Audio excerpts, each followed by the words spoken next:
आज हम लोग देखेंगे पर्यावरण एवं पारिस्थितिकी, इन्वायरमेंट एंड इकोलॉजी सभी परीक्षाओं के लिए महत्वपूर्ण है। इसके अंतर्गत जीव जंतु एवं उसके चारों ओर पाए जाने वाले पर्यावरण के बीच संबंध स्थापित किया जाता है। परिस्थिति यानी इकोलॉजी शब्द का प्रयोग रीटर नामक विद्वान के द्वारा किया गया था। हालांकि इकोलॉजी के बारे में विस्तृत जानकारी हैकल के द्वारा किया गया है, अतः हैकल को फादर ऑफ इकोलॉजी कहा जाता है। नोट, पारिस्थितिकी तंत्र यानी इकोसिस्टम शब्द का प्रयोग एनजी टांसले के द्वारा किया गया, किंतु इकोसिस्टम के बारे में विस्तृत जानकारी ओडम नामक विद्वान के द्वारा दिया गया, अतः ओडम को फादर ऑफ इकोसिस्टम कहा जाता है। इकोलॉजी में विभिन्न प्रकार के समूहों का अध्ययन किया जाता है, जैसे सजीवता। इसके अंतर्गत उस सजीव को शामिल किया जाता है जिसमें दो विपरीत लक्षण पाया जाता है, जैसे शैवाल एवं कवक के बीच सजीवता योजक कड़ी काम करे, लाइकेन सैक लीचिंग करता है। प्रोटोजोआ एवं पोरीफेरा के बीच का योजन कड़ी प्रोस्टोजंजिया होता है। प्लांट प्लस एनिमल बराबर यूग्लिना होता है। वैसे सजीव प्लस निर्जीव बराबर वायरस में विषाणु होता है। एनलिडा प्लस मोलस्का बराबर नियोपीलाइना होता है और एनिलिडा प्लस उभयचर बराबर पेरीपैटस होता है। मत्स्य प्लस उभयचर एम्पीहिबेशन बराबर लॉन्ग फिश यानी फोस्फिया मछली या पोटेस्टस होता है। सरीसृप प्लस पक्ष एवियस होने आर्कियोपटेरिस होता है। पक्षी एवियस प्लस स्तनधारी एकिडना या पेरी प्लस होता है। नोट, स्तनधारी 2-3 उपवर्गों में बांटा गया है। प्रोटोथेरिया, इसके अंतर्गत वो स्तनधारी को शामिल किया जाता है जो न तो विकसित बच्चा देती है और न ही अर्धविकसित बच्चा देती है, बल्कि यह अंडा देती है, जैसे एकिडना पेरी प्लस। मेटाथेरिया, इसके अंतर्गत स्तनधारी को शामिल किया जाता है जो न तो अंडा देती है और न ही परिपक्व बच्चा देती है, बल्कि अर्ध परिपक्व बच्चा देती है, जैसे कंगारू। मादा कंगारू के उदर गुहा के बाहर शिशुधानी बेबी बास्केट पाया जाता है, जिसके मर्सुपियम कहा जाता है। इसी शिशुधानी में अर्ध परिपक्व बच्चा विकसित होता है और जब बच्चा पूर्णतः विकसित हो जाता है तो मर्सुपियम को फाड़कर बाहर निकल आता है। यूथेरिया, इसके अंतर्गत सभी बच्चा देने वाले स्तनधारी को शामिल किया जाता है, जिसमें मानव, बिल्ली, शेर, भैंस, बाघ, छछूंदर आदि आता है। अकेशेरू जंतु प्लस केशेरू जंतु बराबर बोलेनोग्लोसस होता है। सहोपकारिता यानी सहभोजी, इसके अंतर्गत आने वाले सजीव में एक को लाभ होता है तो दूसरे अप्रभावित रहता है। इसके अंतर्गत वहीनिया, टोनोस्पोम, आर्किड, हैंगिंग मॉस को शामिल किया जाता है। परिपक्वता पेरेटिज्म, इसके अंतर्गत सजीव को रखा जाता है जो भोजन के लिए अपना पूरी तरह से दूसरे पर निर्भर रहता है। इसके अंतर्गत प्रोटोजोआ संघ के सभी जंतुओं को शामिल किया जाता है। नोट, प्रोटोजोआ संघ सभी जंतु एवं कोशिका जंतु होता है, जिसके द्वारा हम लोग के शरीर में विभिन्न प्रकार का रोग भी उत्पन्न किया जाता है, जैसे पेचिस, कालाजार, मलेरिया, अफ्रीकन निंद्रालु रोग इत्यादि आता है। कालाजार लिस्मीनिया डेमेनोमनी के कारण होता है। पेचिस एंटी अमीबा हिस्टोलिस्टिका के कारण होता है। मलेरिया प्लाज्मोडियम और बाइवेक्स के कारण होता है। अफ्रीकन निंद्रालु रोग ट्रिप्सोना और गेनबियसियम के कारण होता है।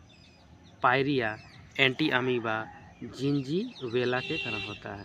अमीबा यूग्लिना एवं पारासिमियम भी प्रोटोजोआ संघ का ही जीव होता है। मृतोपजीवी, इसके अंतर्गत उस सजीव को शामिल किया जाता है जो सड़े हुए, मरे हुए या गले हुए जीव जंतु या पेड़ पौधों को अवशेष की विधि के द्वारा भोजन को ग्रहण करता है। इसके अंतर्गत कवक, फंगी को शामिल किया जाता है। स्वपोषी ऑटोट्रोपिज्म। इसके अंतर्गत उस सजीव को शामिल किया जाता है जो अपना भोजन खुद बनाता है। इसके अंतर्गत केवल हरे पेड़ पौधे को शामिल किया जाता है जिसमें क्लोरोफिल युक्त कोशिका होती है, जो सूर्य प्रकाश की उपस्थिति में वायुमंडल में CO2 एवं मिट्टी में से अवशोषित किए गए जल को विभिन्न एंजाइम की मदद से प्रकाश रासायनिक प्रक्रिया फोटोकेमिकल रिएक्शन के फलस्वरूप ग्लूकोज अणु का निर्माण करता है एवं O2 गैस रिलीज करता है। एक आत्मनिर्भर परिस्थिति तंत्र के दो प्रमुख घटक होते हैं, जैविक घटक बायोटिक कंपोनेंट्स, अजैविक घटक एबायोटिक कंपोनेंट्स। इन घटकों में पारिस्थितिक संबंध होता है तथा परितंत्र में पदार्थों एवं ऊर्जा का प्रवाह चलता रहता है। जैविक घटक बायोटिक कंपोनेंट्स के 3 प्रकार होते हैं, उत्पादक प्रोड्यूसर, उपभोक्ता कंज्यूमर और अपघटक डिकम्पोजर। इन तत्वों की अंतरक्रिया के परिस्थिति तंत्र या अस्तित्व बना रहता है। वस्तुतः किसी भी पारिस्थितिक तंत्र में प्राकृतिक रूप से अस्थायी बने रहने की प्रवृत्ति होती है। यह स्थिरता पर्यावरण तत्वों की गतिविधियों के कारण संभव हो पाएगी। एक पारिस्थितिक तंत्र के प्रमुख 3 कार्य हैं, ऊर्जा प्रवाह एनर्जी फ्लो, पारिस्थितिक अनुकरण इकोलॉजिक सक्सेशन और पोषण चक्र न्यूट्रिएंट साइकिल। ऊर्जा प्रवाह एनर्जी फ्लो, सूर्य से प्रकाश ऊर्जा को प्राप्त प्रकाश संश्लेषण की क्रिया द्वारा रासायनिक ऊर्जा में परिवर्तित करते हैं तथा यही रासायनिक ऊर्जा खाद्य श्रृंखला में आगे बढ़ता है और पादपों उत्पादक से प्राथमिक उपभोक्ता से द्वितीय उपभोक्ता तथा अंत में अपमार्जक जीवों तक पहुंचकर पुनः पर्यावरण में विलीन हो जाता है। सूर्य ऊर्जा का मूल स्रोत है। सूर्य से विकसित रेडिएशन एनर्जी ऊर्जा से धरातल गर्म हो जाता है और धरातल ऊर्जा हीट एनर्जी का उत्सर्जन करता है। ताप ऊर्जा की दीर्घ तरंगों से वायुमंडल ताप युक्त होता है। पौधे सौर ऊर्जा ग्रहण कर प्रकाश संश्लेषण करते हैं जिससे रासायनिक ऊर्जा का जन्म होता है। वायुमंडल तथा पृथ्वी संयुक्त रूप से ऊर्जा तंत्र का निर्माण करते हैं। ऊर्जा तंत्र पारिस्थितिकी को नियमित करता है। पौधे द्वारा अवशोषित प्रकाश ऊर्जा रासायनिक ऊर्जा में रूपांतरित होकर खाद्य पदार्थ में इकट्ठी होती है। पारिस्थितिक अनुकरण इकोलॉजिकल सक्सेशन, प्रकृति में जैव समुदायों में परस्पर प्रतियोगिता रहती है। ये जीव अपनी आवश्यकताओं की संपूर्ति हेतु संघर्ष करते हैं। संघर्ष ही जीवों के विकास का आधारीय पक्ष है।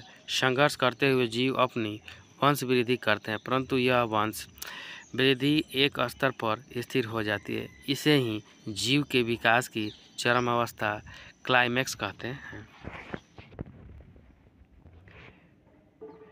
किसी भी जीव की चरम अवस्था अनुकरण द्वारा ही प्राप्त होती है। वस्तुतः प्राकृतिक विधि जीव जंतु जातियों द्वारा सतत अवरोध उत्पन्न किए जाते हैं। फलतः प्रकृति तथा जीव जातियों से संघर्ष होने की दशा में कमजोर होने पर जीव शक्तिशाली जीवों की अधीनता स्वीकार करते हैं। विशेष परिस्थितियों में उन्हें स्थान का परित्याग करना पड़ता है और अस्तु अनुकरण में एक जाति का शक्तिशाली जीव दूसरी जाति के स्थान पर स्थानांतरण हो जाता है।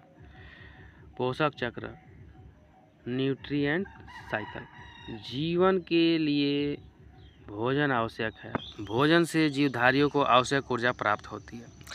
वस्तुतः समस्त जीवों को न तो समान ऊर्जा की आवश्यकता होती है, न ही भोजन ग्रहण एवं पाचन प्रक्रिया की समान परिस्थिति तंत्र में जीवा का पोषण स्तर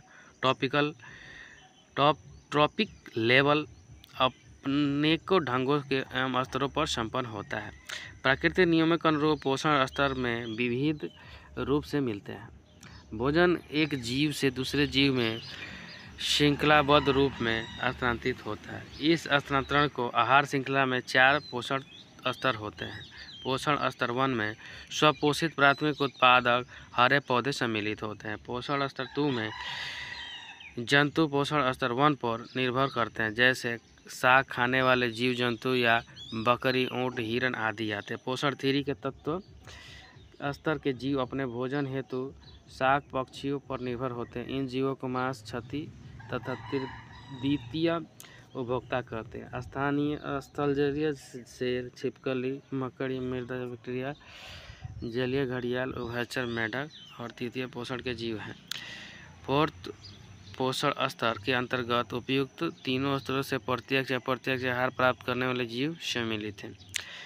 मानव प्रथम स्तर के से शाक अनादि, द्वितीय स्तर से दूध मांस, तृतीय स्तर से मांस प्राप्त कर भोजन करता है। वियोजक सूक्ष्म जीव भी मृत शरीरों एवं सभी वनस्पतियों से आहार ग्रहण करते हैं। अजैविक घटक अबायोटिक कंपोनेंट्स जलवायु के कारण जल, प्रकाश, तापमान, वायु, आर्द्रता, मिट्टी इत्यादि कार्बनिक अकार्बनिक पदार्थ एवं कार्बनिक पदार्थ पारिस्थितिक तंत्र के अजैविक घटक हैं। परितंत्र में जैव समुदाय एवं अजैव के बीच पदार्थों का सृजन एवं आदान प्रदान निरंतर चलता रहता है। आहार श्रृंखला फूड चेन किसी परिस्थिति तंत्र में खाद्य श्रृंखला विविध प्रकार के जीव जंतुओं का वह क्रम है जिसमें जीवधारी, भोज्य और भक्षक के रूप में संबंध होते हैं।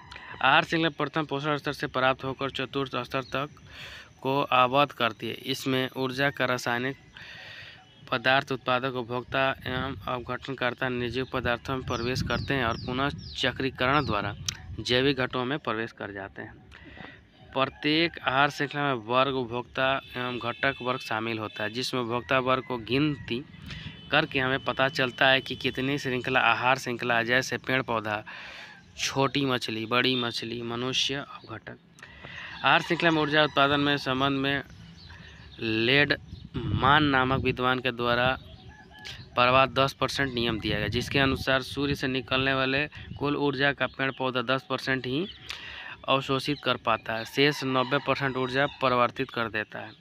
पेड़ पौधा के कुल प्राप्त ऊर्जा का प्रथम उपभोक्ता वर्ग 10% ऊर्जा ही अवशोषित कर पाता है, बाकी 90% ऊर्जा परिवर्तित हो जाता है। प्रथम उपभोक्ता कुल प्राप्त ऊर्जा का मात्र 10% ऊर्जा ही द्वितीय उपभोक्ता वर्ग को प्राप्त होता है, शेष 90% ऊर्जा परिवर्तित हो जाती है। यह क्रम अंतिम उपभोक्ता वर्ग तक चलता रहता है। इस नियम के अनुसार सर्वाधिक ऊर्जा प्रथम उपभोक्ता वर्ग या शाकाहारी वर्ग को प्राप्त होता है, जबकि सबसे कम ऊर्जा अंतिम उपभोक्ता वर्ग सर्वाहारी वर्ग को प्राप्त होता है। सभी उपभोक्ता वर्ग में सर्वाधिक कीटनाशक पदार्थ अंतिम उपभोक्ता वर्ग सर्वाहारी वर्ग और मनुष्य के अंत में पाया जाता है। Thank you friend. अच्छा लगता है लाइक, सब्सक्राइब, शेयर जरूर करें, साथ में बेल आइकन का बटन दबाना नहीं भूलें।